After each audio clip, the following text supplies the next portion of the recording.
야, 오미숙. 너한테선 그 역겨운 고기 핏물 냄새랑 생선 비린내밖에 안 나. 이제 그만 내 인생에서 꺼져줘. 이 구질구질한 아줌마야. 아버지를 떠나보낸 발인 날 새벽 남편은 상간녀의 팔짱을 낀 채 제게 이혼 서류를 던졌습니다. 제가 흘린 땀과 아버지의 생사를 깎아세운 이 갈비집을 통째로 삼키겠다는 동리를 드러내며 말이죠. 하지만 그가 간과한 게 하나 있습니다. 우리 아버지는 그리 호락호락한 분이 아니셨다는 걸요. 모든 걸 가졌다고 믿는 순간 시작될 세상에서 가장 처절하고 비릿한 복수극. 지금 시작합니다. 오늘도 좋아요 버튼 꾹 눌러주세요. 늘 감사합니다. 안녕하세요. 저는 경기도 외곽에서 제법 큰 규모의 갈비집을 운영하고 있는 42살 오미숙이라고 합니다. 치열하게 살아온 제 인생 이야기를 여러분께 들려드리려니 조금 쑥스럽기도 하네요.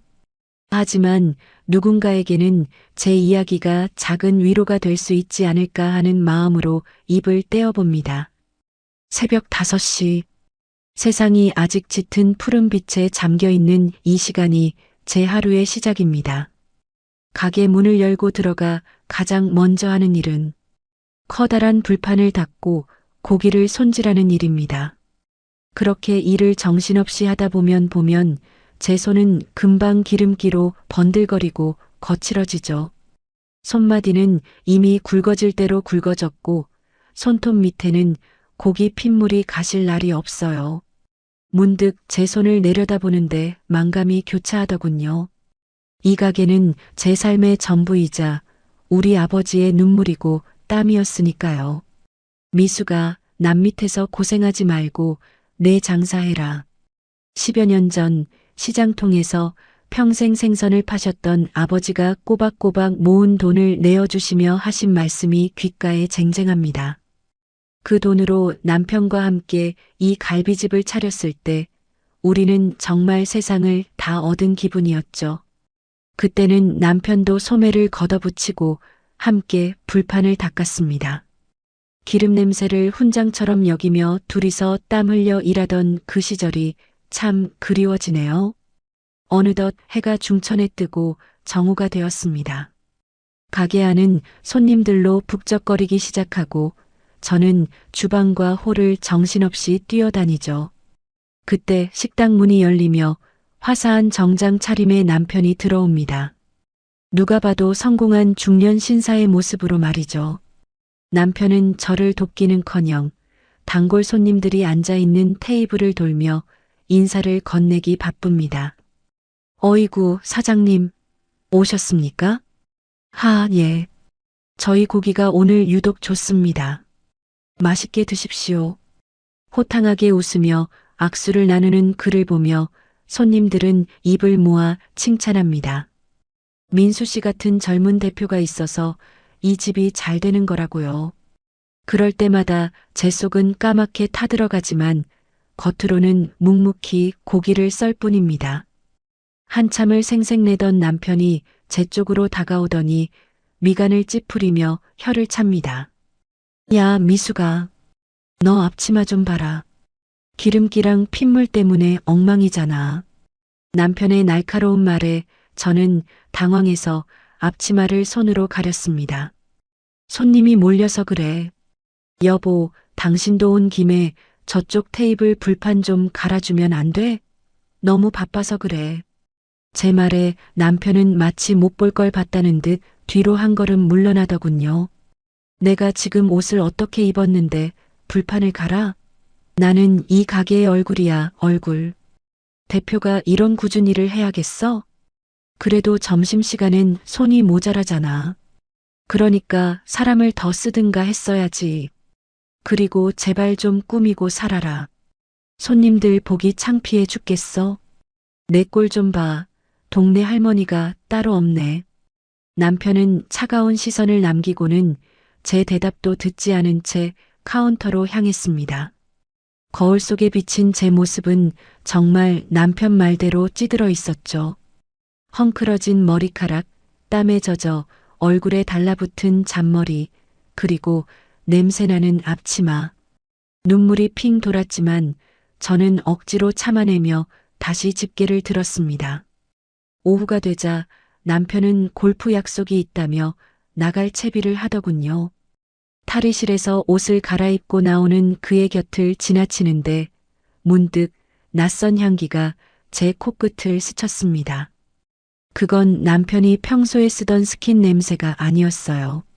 아주 달콤하고 뭐라고 설명하기 힘든 젊은 감각의 향수 냄새였죠. 여보, 향수 바꿨어? 못 보던 냄새인데. 제 물음에 남편은 순간 당황한 듯 옷깃을 매만지며 소리를 높였습니다. 그거 동창이 선물해 준 거야. 요즘 이런 게 유행이라더라. 너는 이런 걸 알기나 하냐? 그래. 냄새가 좀 달다. 쓸데없는 소리 하지 말고 가게 잘 지키고 있어. 나 늦었어, 간다. 황급히 가게를 나가는 남편의 뒷모습을 보며 저는 묘한 불안감을 느꼈습니다. 세상은 참 불공평하죠. 기름 냄새에 절어 하루를 어떻게 보냈는지도 모를 만큼 지쳐있던 제게 하늘은 더 가혹한 소식을 던져주었습니다. 가게 마감을 준비하던 늦은 밤, 떨리는 손으로 받은 전화 한 통이 제 세상을 무너뜨렸거든요. 아버지는 평생을 시장통 비린내 속에서 사셨던 분이었어요.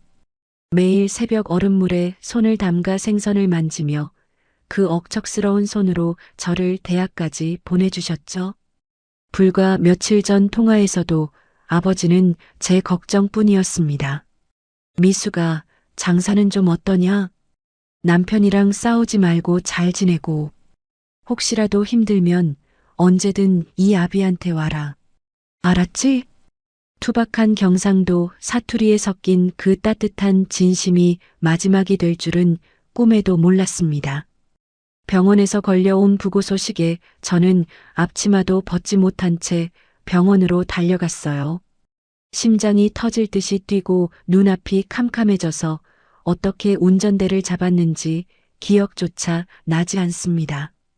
병원에 도착하자마자 제가 가장 먼저 한 일은 남편에게 전화를 거는 것이었습니다.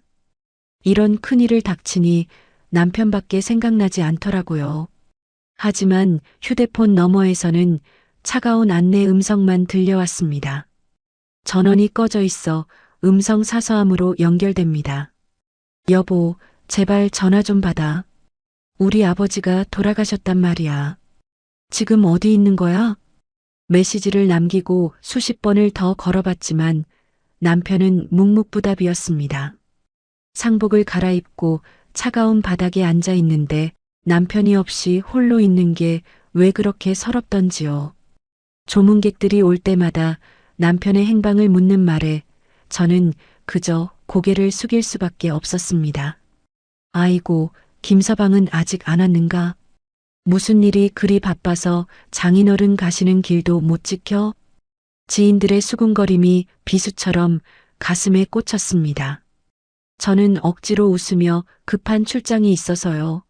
곧 올 거예요라고 거짓말을 해야 했죠. 남편 없는 빈소에서 홀로 술을 따르고 손님을 맞이하며 제 마음은 갈기갈기 찢겨나갔습니다.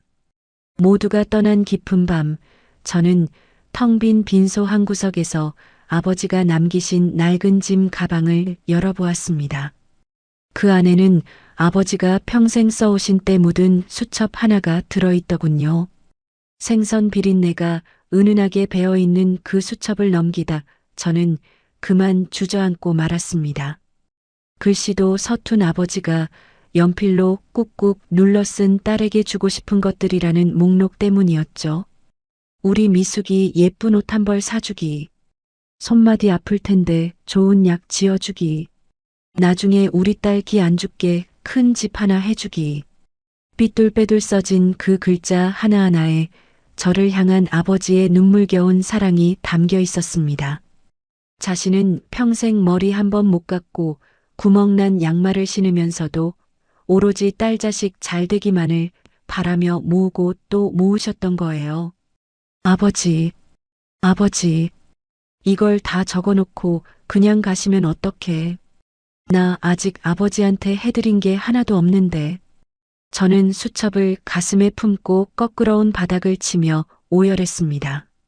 남편도 없는 이 넓고 차가운 장례식장에서 저를 지켜주던 마지막 기둥이 무너졌다는 사실이 너무나도 시리고 아팠습니다. 아버지가 남긴 그 낡은 수첩이 눈물로 얼룩져 글씨가 번져가는 동안에도 제 남편은 끝내 나타나지 않았습니다. 장례식장의 공기는 왜 이리도 차가운지 아버지가 팔던 그 얼음물보다 더 시린 밤이 그렇게 흘러가고 있었습니다. 아버지를 보내드려야 하는 발인 날 새벽이 밝아오고 있었습니다.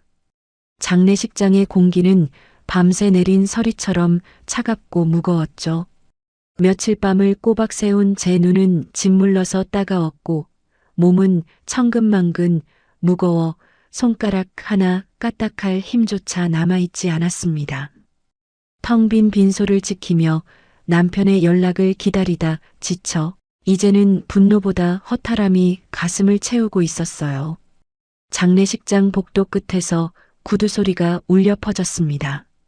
터벅거리는 소리가 아닌 아주 당당하고 경쾌한 구두 굽소리였죠. 발인을 불과 몇 시간 앞둔 그 새벽에 남편이 드디어 모습을 드러낸 겁니다. 저는 반가움보다도 대체 어디서 무엇을 하다 이제야 나타난 건지 따져 묻고 싶은 마음에 자리에서 벌떡 일어났습니다. 하지만 제 눈앞에 펼쳐진 광경은 제 상상을 초월하는 지옥 그 자체였습니다. 남편은 장례식장에 어울리지 않는 화려한 양복에 까만 선글라스까지 끼고 나타났더군요. 더 기가 막힌 건 남편의 팔에 웬 젊은 여자가 찰떡처럼 붙어 팔짱을 끼고 있었다는 사실입니다. 화려한 명품 가방을 메고 진한 화장을 한 여자는 장례식장을 마치 구경이라도 온 양 두리번거리고 있었죠. 여보, 당신 지금 이게 무슨... 이 여자는 누구야? 제 목소리가 파르르 떨려 나왔습니다. 남편은 제 물음에는 대답도 하지 않은 채 코를 킁킁거리며 인상을 팍 쓰더군요. 야, 오미숙. 여기 냄새 좀 어떻게 안 되냐? 식장 입구부터 그 지겨운 비린내가 진동을 하네. 죽어서까지 그놈의 생선 비린내로 사람 괴롭히는 건 여전하시구먼. 남편의 입에서 나온 말은 패륜적 독설이었습니다. 아버지를 잃고 슬픔에 잠긴 아내 앞에서 그리고 돌아가신 장인어른의 빈소에서 할 소리가 아니었죠. 팔짱을 낀 여자는 옆에서 오빠, 나 머리 아파. 이런데 오래 못 있겠어라며 콧소리를 냈습니다. 당신 지금 제정신이야? 우리 아버지 마지막 가는 길이야. 어떻게 다른 여자랑 팔짱을 끼고 와서 그런 망언을 해. 제가 소리를 지르며 달려들려 하자 남편은 차갑게 저를 밀쳐냈습니다. 그러더니 안주머니에서 서류 뭉치 하나를 꺼내 들더군요. 남편은 거칠게 영정사진 앞으로 걸어가더니 아버지의 인자한 미소 위로 그 종이 뭉치를 냅다 던졌습니다. 이게 뭐야? 이게 뭐냐고. 바닥에 흩어진 종이를 집어든 제 손이 미친 듯이 떨렸습니다. 그건 다름 아닌 이혼 서류였습니다. 보면 몰라. 이혼 서류야. 도장 찍어. 뭐? 이혼을 하자고. 남편은 선글라스를 슬쩍 내리더니 제 얼굴을 빤히 쳐다보았습니다. 그 눈빛에는 애정이라곤 눈곱만큼도 남아있지 않았죠. 그래. 나 이제 진짜 사랑을 찾았거든. 옆에 있는 이 공주님이랑 새 출발할 거야. 너같이 기름 냄새 나고 구질구질한 여자랑은 이제 단 1분도 같이 살기 싫어. 내 꼴 좀 봐라. 거울도 안 보고 사냐? 남편의 폭언이 가슴에 대못처럼 박혔습니다. 영정사진 속 아버지는 말이 없으신데 그 앞에서 사위라는 작자가 뱉어내는 말들은 칼날이 되어 저를 베어냈습니다. 당신 어떻게 사람이 그럴 수 있어. 이 가게 우리 아버지가 당신 믿고. 시끄러워. 아버지가 해줬든 말든 무슨 상관이야? 이제 너 같은 건 지긋지긋해. 좋은 말로 할 때 도장 찍고 꺼져. 내 인생에서 너라는 오점을 지워버리고 싶으니까. 남편은 옆에 있는 여자의 어깨를 감싸 안으며 비웃듯이 저를 내려다봤습니다. 아버지를 보내드려야 하는 신성한 새벽, 빈손은 아수라장이 되었고 제 가슴은 시커먼 숫덩이가 되어 타들어갔습니다. 남편의 차가운 눈빛과 상간녀의 조소 섞인 웃음소리가 장례식장을 가득 채우던 그 순간 저는 세상에서 가장 잔인한 발인을 준비하고 있었습니다. 아버지를 땅에 묻고 돌아오는 길은 멀고도 험했습니다. 차창 밖으로 스쳐 지나가는 풍경들이 어찌나 낯설게만 느껴지는지 마치 다른 세상에 떨어진 기분이었죠. 집으로 돌아와 현관문을 열었을 때 저를 맞이한 건 따뜻한 온기가 아니라 뼛속까지 시려오는 적막함이었습니다. 집안은 말 그대로 텅 비어 있었습니다. 거실 한쪽을 가득 채웠던 남편의 골프백도, 서재에 있던 그의 고가, 장비들도 자취를 감췄더군요. 안방으로 들어가 장롱을 열어보니 남편의 옷가지는 단 한 벌도 남아있지 않았습니다.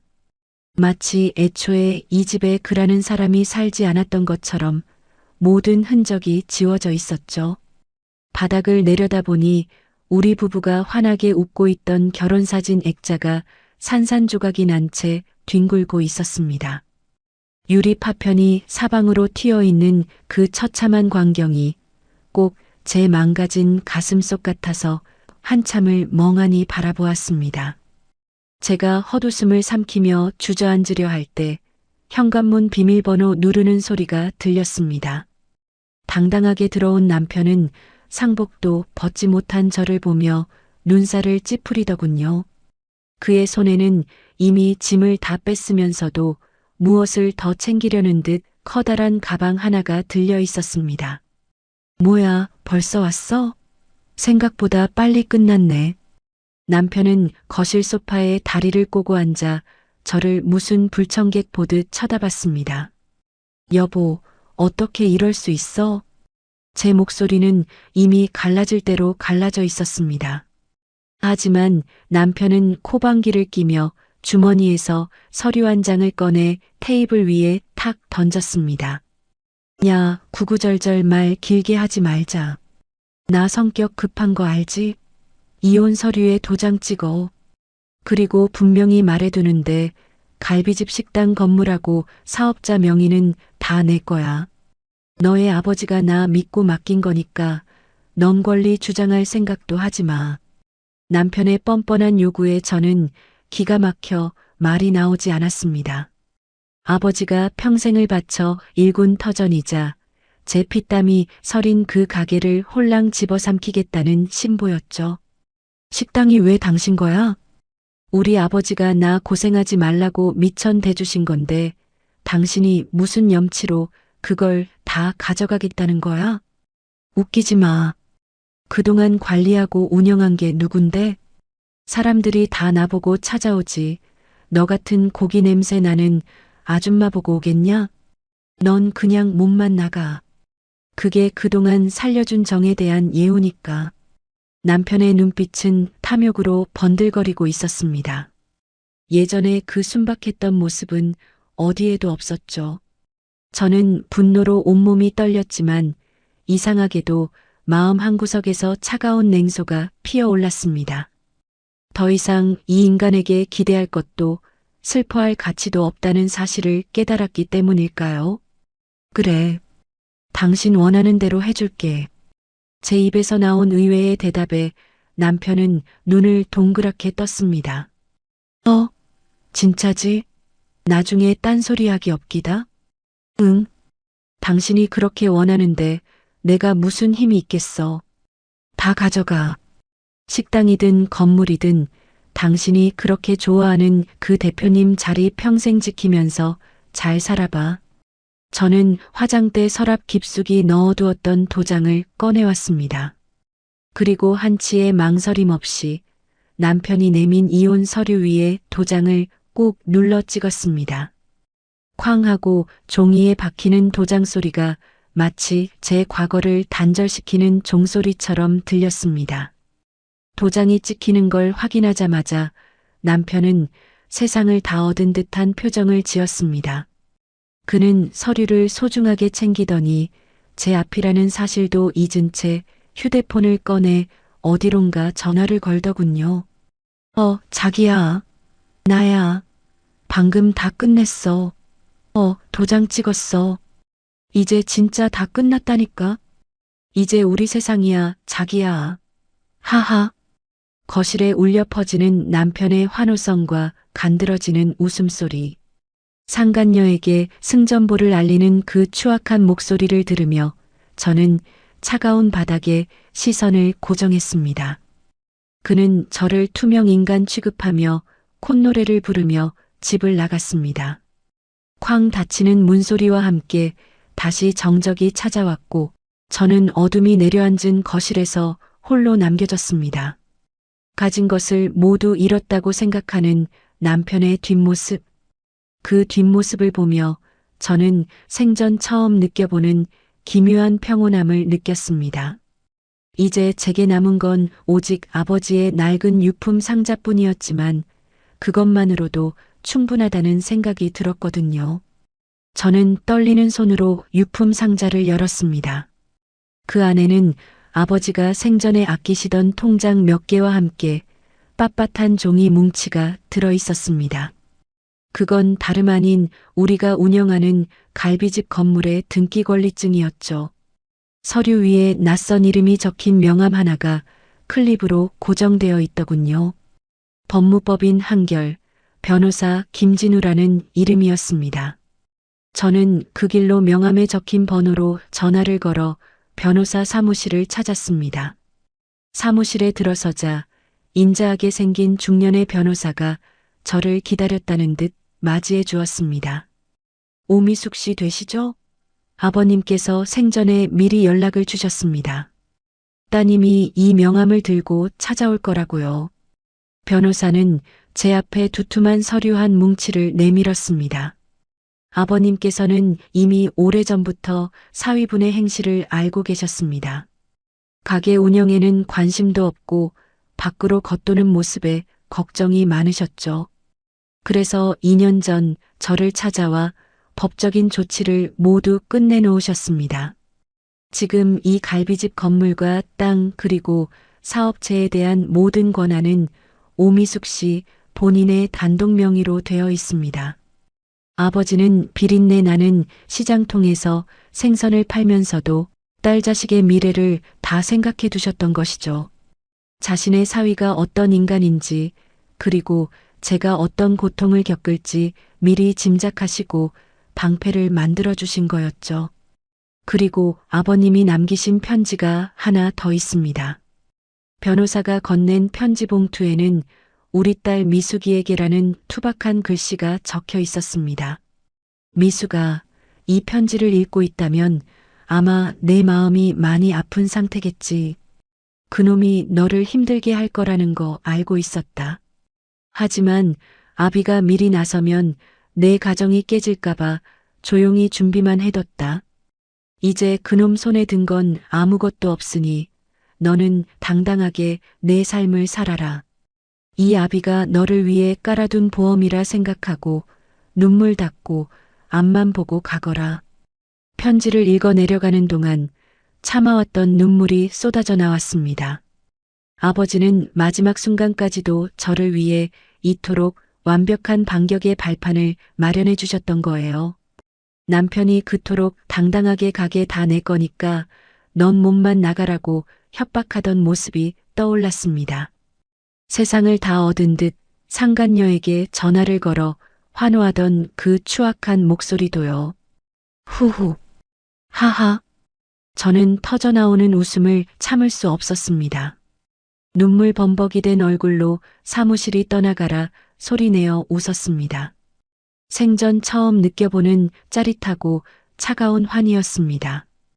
그 인간은 지금 자기가 식당 주인이라도 된 줄 알고 꿈에 부풀어 있겠죠? 자신이 쥔 게 썩은 동아줄인 줄도 모르고 말입니다. 변호사님, 이제 제가 무엇을 하면 될까요? 저는 눈물을 닦으며 차가운 목소리로 물었습니다. 아버지가 깔아주신 이 완벽한 레드카펫 위에서 저는 이제 막 첫 발을 내디디려 하고 있었습니다. 제 가슴에 박혔던 대못을 이제는 그 인간의 가슴에 그대로 되돌려줄 시간이었죠. 거울에 비친 제 모습은 더 이상 기름 냄새에 찌든 무력한 여자가 아니었습니다. 복수의 서막을 알리는 서늘한 미소가 제 입가에 번지고 있었습니다.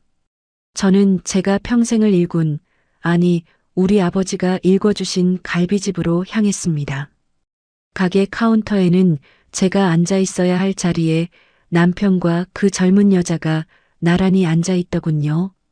남편은 마치 제왕이라도 된 양 거드름을 피우며 포스기에 찍힌 매출 내역을 넘겨보고 있었습니다. 그 옆에서 여자는 남편의 어깨에 머리를 기대고는 연신 감탄사를 내뱉더군요. 야, 자기야. 이거 봐라. 하루 매출이 이 정도면 한 달이면 강남 아파트 전셋값 금방 나오겠지? 남편의 목소리에는 탐욕이 가득했습니다. 그 여자는 남편의 팔뚝을 간지럽히며 콧소리를 섞어 대답하더군요. 우와, 오빠 진짜 대단하다. 이런 알짜배기 가게를 그 무식한 여자가 여태 쥐고 있었다니 오빠가 그동안 얼마나 속이 터졌을까? 말도 마. 그 답답한 여자랑 살면서 내가 이 아까운 돈들을 얼마나 썩혔겠냐. 자, 이제 우리 쇼핑 리스트나 좀 짜볼까? 너 갖고 싶다던 그 샤넬백 이번 주말에 바로 사러 가자. 남편은 제 피땀이 서린 매출액을 보며 마치 자기 호주머니에서 꺼낸 푼돈인 양 떠들어댔습니다. 둘이서 다정하게 핸드폰을 보면서 명품 가방이며 시계를 검색하며 낄낄거리는 꼴이라니. 가슴속에서 불길이 확 치솟았지만 저는 주먹을 꽉 쥐고 지켜보았습니다. 한참을 돈 계산에 빠져있던 남편이 갑자기 주방 쪽을 향해 소리를 버럭 질렀습니다. 어이, 거기 주방 이모들 다들 홀로 나와봐.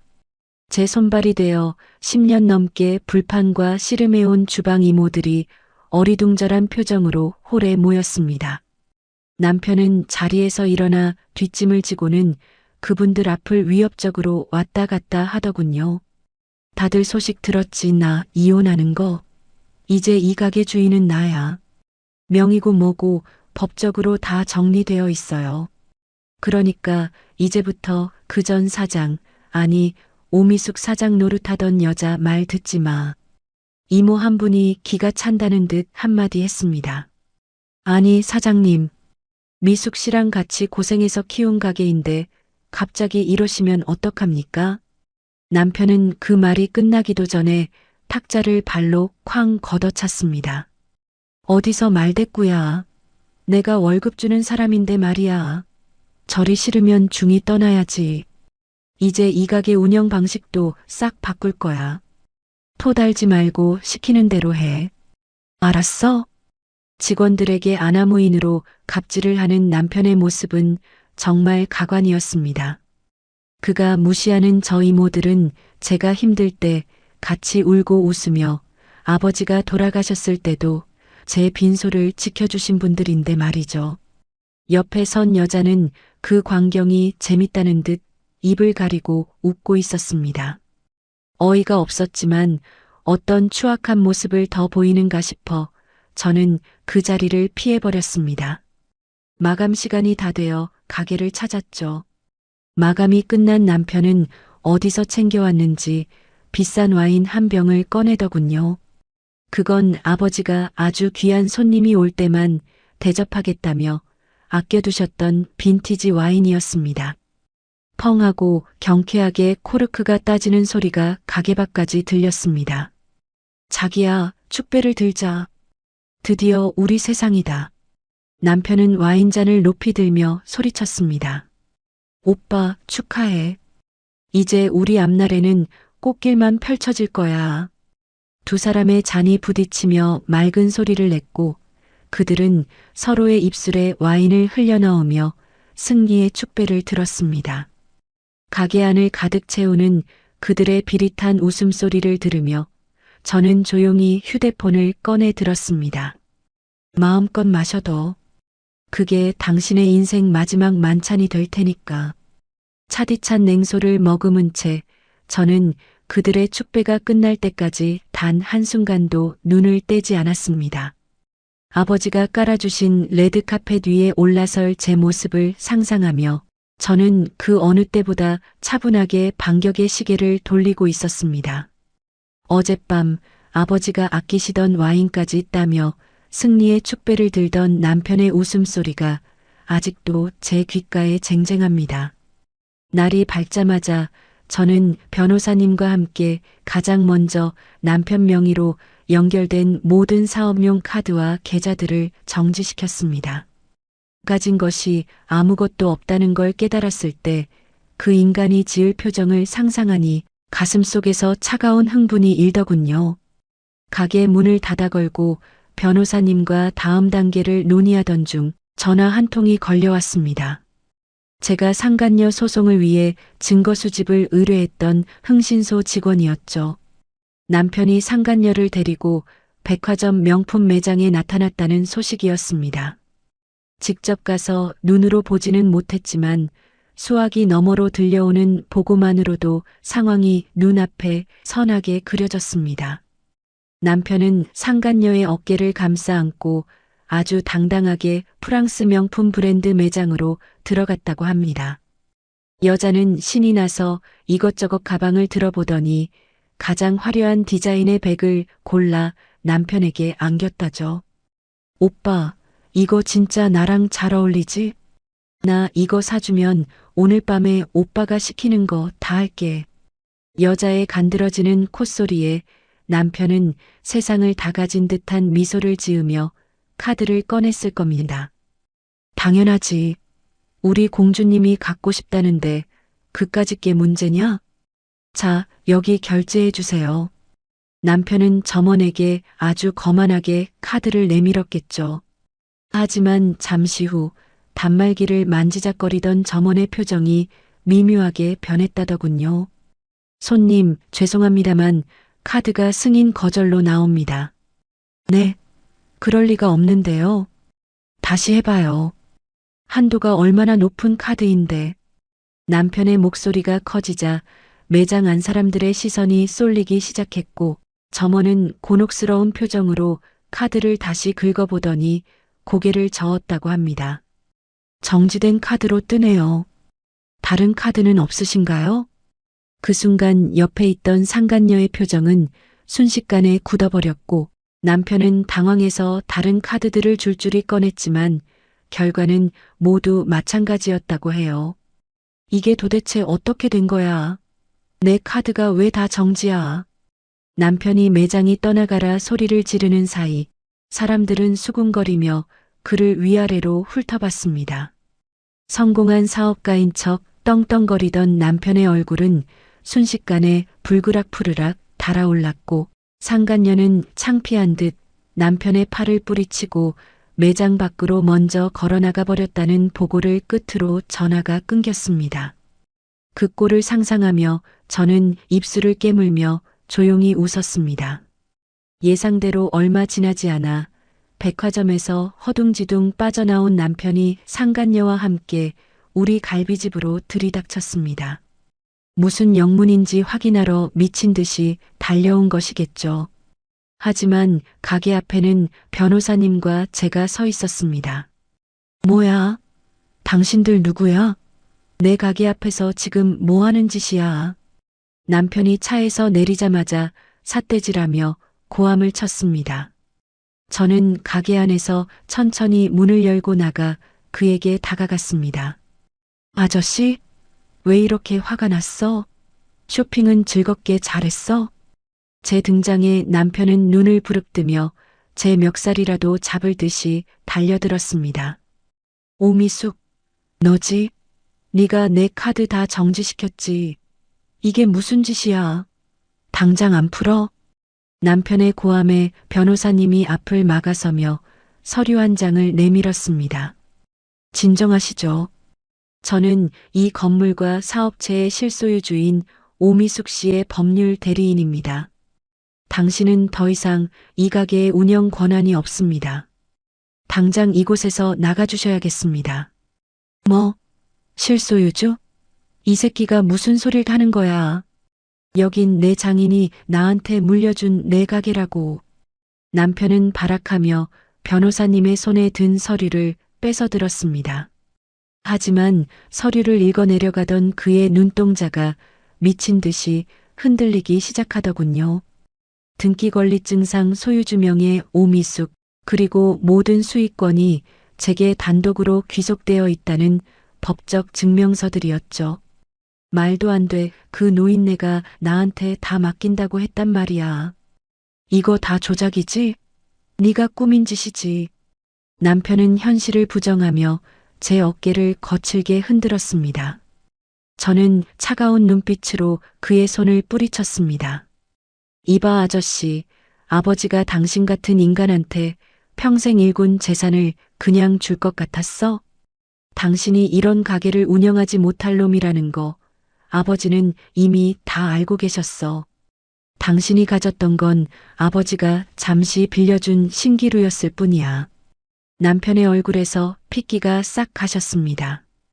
그 화려했던 정장이 어울리지 않게 몸을 벌벌 떨며 그는 멍하니 닫힌 가게 문과 저를 번갈아 쳐다보더군요. 이제 알겠어? 당신이 그렇게 무시하던 기름 냄새 나는 여자가 없으면 당신은 길바닥에 나앉을 알거지일 뿐이라는 걸. 남편은 마치 얼음 조각처럼 그 자리에 굳어버렸습니다. 식당 앞에서 모든 진실을 마주하고 돌처럼 굳어버린 남편의 얼굴을 보셨어야 했습니다. 그 당당하던 어깨는 눈에 띄게 흐느적거렸고 번쩍이던 구두는 먼지투성이가 된 채 바닥만 훑고 있었죠. 하지만 제 복수는 여기서 끝이 아니었습니다. 진정한 지옥은 가장 믿었던 사람에게 배신당할 때 시작되는 법이니까요. 얼마 전까지만 해도 남편의 팔에 매달려 온갖 교태를 부리던 그 여자의 눈빛이 순식간에 독사처럼 변하더군요. 그녀는 제 눈치도 보지 않고 남편의 가슴팍을 거칠게 밀쳤습니다. 오빠, 이게 대체 어떻게 된 일이야? 이 여자가 하는 말이 다 진짜야? 건물이 오빠 거가 아니라고? 남편은 당황해서 여자의 손을 잡으려 애를 썼습니다. 자기야, 잠시만 이게 오해가 좀 있어서 그래. 내가 금방 해결할게. 변호사 불러서 다시 찾아오면 돼. 해결은 무슨... 아까 백화점에서도 카드 다 정지됐잖아. 오빠가 이 식당 사장이라며. 강남에 아파트도 사서 같이 살자더니 능력 있어? 여자의 목소리가 주차장에 찢어지듯 울려 퍼졌습니다. 남편은 제 얼굴을 한번, 여자의 얼굴을 한번 번갈아 보더니 비굴하게 말을 더듬더군요. 아니야, 자기야. 나 믿지? 그 노인네가 나한테 다 주신다고 했었어. 이 여자가 지금 중간에서 가로챈 거야. 노인네는 무슨 남의 아버지 돈을 내 돈처럼 떠들고 다닌 거야? 아, 진짜 짜증나. 나 이런 구질구질한 꼴 보려고 오빠 만난 거 아니야? 여자는 침을 뱉듯 쏘아붙이고는 뒤도 안 돌아보고 택시를 잡아타고 떠나버렸습니다. 남편은 망연자실한 표정으로 멀어지는 택시를 바라보며 자기야 라고 소리쳤지만 돌아오는 대답은 없었습니다. 저는 계속해서 흥신소 직원을 통해 그들의 행적을 뒤쫓았습니다. 갈 곳 없어진 남편이 향한 곳은 식당 근처의 낡고 허름한 모텔이었죠. 다음 날 아침 저는 남편이 머물고 있는 모텔로 향했습니다. 제가 문을 두드리자 까치집이 된 머리에 눈이 뻘겋게 충혈된 남편이 문을 열었습니다. 여보, 그의 목소리는 힘없이 갈라져 있었습니다. 방 안을 슬쩍 보니 텅 빈 술병들만 뒹굴고 있더군요. 저는 그 처참한 광경을 문간에 서서 아주 천천히 그리고 차갑게 감상했습니다. 자신이 버린 아내가 아닌 자신이 선택한 그 천박한 사랑에게 뒤통수를 맞은 기분이 어떠냐고 묻고 싶었지만 그럴 가치조차 느껴지지 않았습니다. 당신이 말하던 그 위대한 사랑의 결말이 고작 이거야? 제 말에 남편은 바닥에 주저앉아 멍하니 저를 올려다보았습니다. 초점 없는 그 눈동자에는 절망과 공포만이 가득 차 있었습니다. 쥐새끼처럼 도망간 여자와 혼자 남겨진 패배자. 그게 바로 아버지를 배신하고 저를 기만했던 남자의 초라한 마지막이었습니다. 사랑이라 믿었던 여자에게 모든 것을 털리고 낡은 모텔방에 홀로 남겨졌던 남편. 그가 마지막으로 발길을 옮길 곳은 뻔했습니다. 자신이 호령하던 그리고 당연히 제 것이라 믿었던 우리 갈비집이었죠. 하지만 그곳은 이제 그가 발을 들릴 수 있는 곳이 아니었습니다. 가게 뒷문 근처에서 서성거리는 형색을 보니 기가 막히더군요.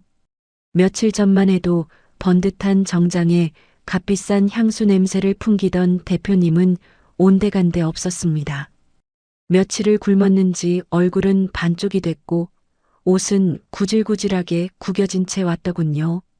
그가 슬금슬금 주방 입구로 다가오는 것을 보고 주방 이모들이 먼저 소리를 지르며 뛰어나왔습니다. 아니, 이게 누구야? 여기가 어디라고 감히 발을 들여. 주방을 책임지는 왕언니인 이모님이 굵은 소금 자루를 들고 앞장섰습니다. 남편은 당황해서 뒷걸음질을 치면서도 비굴하게 손을 내밀더군요. 이모님 나예요, 나. 남편의 뻔뻔한 말에 이모님은 코방귀를 뀌며 소금 한 줌을 냅다 그의 얼굴에 뿌렸습니다. 누구더러 이모님이래. 주인 바뀌었다고 우리 무시하고 소리 지를 땐 언제고 이제 와서 구걸이야? 이 부정탄 인간아, 당장 꺼져. 아, 이 아줌마가 진짜 미쳤나? 내가 누군지 몰라. 남편이 눈을 비비며 소리를 지르자 다른 주방 식구들도 대걸레와 양은 냄비 뚜껑을 들고 합세했습니다. 누구긴 누구야. 우리 사장님 괴롭히던 나쁜 놈이지. 소금 맛 좀 더 볼래? 이 쥐새끼 같은 놈, 얼른 안 나가. 사장님한테 가서 무릎 꿇고 빌어도 모자랄 판에 어디서 큰 소리야. 소금 뿌려라, 소금. 직원들의 서슬 퍼런 기세에 남편은 꼴사납게 바닥을 굴렀습니다. 예전에 그가 부리던 그 가당치 않은 위세는 이제 독이 되어 그에게 돌아가고 있었죠. 지켜보던 저는 천천히 주방 문을 열고 밖으로 나갔습니다. 제 손에는 아침 일찍 시장에서 사온 검은 비닐봉지 하나가 들려 있었고요. 아저씨, 여기까지 웬일이야? 당신이 그렇게 자랑하던 그 성공한 사업가 체면이 말이 아니네. 제 목소리에 남편은 마치 구세주라도 본 듯 기어와 제 바짓가랑이를 잡으려 했습니다. 미숙아, 오미숙, 제발 내가 잘못했어. 그 여자가 내 돈 다 들고 튀었단 말이야. 나갈 데도 없고 먹을 것도 없어. 우리 정을 봐서라도 이러면 안 되지. 저는 차가운 눈으로 저를 올려다보는 그를 내려다봤습니다. 그리고는 들고 있던 비닐봉지를 그의 머리 위로 사정없이 쏟아버렸습니다. 아, 이게 뭐야? 봉지 안에서 쏟아져 나온 건 아버지가 생전에 시장통에서 팔던 비린내 나는 생선 대가리들이었습니다. 핏물이 섞인 얼음물과 함께 썩은 생선 냄새가 남편의 머리부터 발끝까지 뒤덮었죠. 당신이 평생 무시하고 조롱하던 우리 아버지의 냄새야. 비린내 난다고 구질구질하다고 당신이 그렇게 질색하던 거잖아. 어때? 당신이 버린 그 구질구질한 아내가 주는 선물이야. 실컷 맡아봐. 남편은 자기 몸에 달라붙은 생선 대가리들을 보며 경악했습니다. 미끈거리는 생선 눈알이 그의 옷깃에 걸려 있었고 역한 냄새가 주차장을 가득 채웠죠. 당신 진짜 미쳤어? 어떻게 사람한테 이런 짓을 해? 사람? 상복 입은 아내 앞에서 상간녀 팔짱 끼고 이혼 서류 던지던 당신이 사람이야? 아버지가 지켜주신 이 가게에서 당신 같은 비린내 나는 인간은 필요 없어. 당장 내 눈앞에서 사라져. 저는 이모들에게 신호를 보냈습니다.